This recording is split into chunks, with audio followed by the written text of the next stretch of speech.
आता कर्करोगावर उपचार होणार अत्याधुनिक आणि परवडणाऱ्या दरात। कोल्हापुरात सुरू झालंय क्युरा लाईफ कॅन्सर सेंटर। नामांकित medical oncologist doctor Akshay Shivchand यांच्या मार्गदर्शनाखाली chemotherapy, targeted therapy, immunotherapy, hormonal therapy आणि सर्व प्रकारच्या कर्करोगावर खात्रीशीर उपचार। Cura life cancer centre, Rajarampuri 8वी गल्ली, कोल्हापूर। संपर्क 90 286 10 470। कोल्हापूर महापालिकेचे नवीन सभागृह येऊन आज गेली 4-4.5 महिने झाले। आर्थिक वर्षातलं नवीन बजेट देखील मंजूर झालं। मार्च महिना ते एप्रिल महिन्याच्या पहिल्या आठवड्यात हे बजेट मंजूर होऊन आज जून दुसरा आठवडा चालू आहे। पण महापालिकेचं अल्प उत्पन्न आणि शासनाकडून येणारी जीएसटी ग्रँट ही लवकर येत नसल्यामुळं अजून नगरसेवकांच्या संभ्रमावस्था आहे की कामाला निधी मिळत नाही आहे। एक शोकांतिकाच आहे। राज्य सरकारनं ज्या तत्परतेनं जीएसटी अनुदान स्थानिक स्वराज्य संस्थेला दिलं पाहिजे, आमचा हक्क जे आमचं उत्पन्न होतं जकात, एलबीटी हे सर्व त्याचं केंद्रीकरण राज्य शासनाकडे झालं।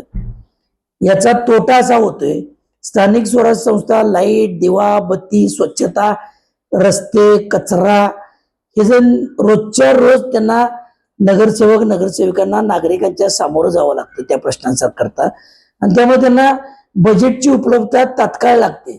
आज प्रश्न उभा राहिला आणि त्याला 2 महिन्यांनी निर्गत करतो म्हटलं तर ते होत नाही, मग नागरिकांच्यात रोष वाढतो। पण गेले 4-4.5 महिने कोल्हापूर महापालिकेची बजेटच्या बाबतीत अक्षरशः म्हणजे तोंड देखील पूजा होत आहे आणि तोंडाला फक्त पाणी पुसण्याची कामं चालू आहेत। कालच आमची समन्वयाची बैठक झाली, त्यामध्ये देखील आम्ही सांगितलेलं आहे की लवकरात लवकर बजेट इश्यू करा।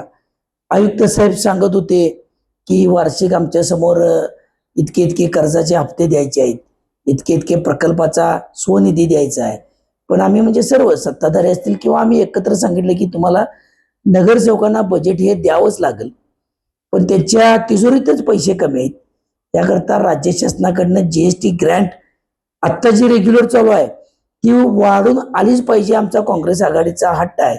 तो मुळातच इतर शहरापेक्षा आमचा हक्क जास्तीचा येणं अपेक्षित असताना तो कमी येत आहे। 18 कोटी ते 20 कोटी येतोय, तो जवळजवळ महिन्याला 25 ते 30 कोटी आला पाहिजे।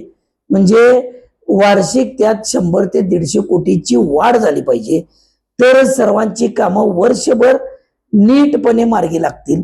शासनाकडनं येणाऱ्या मोठ्या प्रकल्पाचे पैसे वेगळे, हे आमच्या हक्काचे पैसे आहेत, हे वेळेवर आलेच पाहिजेत आणि तो जो कमी प्रमाणात येतोय तो वाढून आला पाहिजे।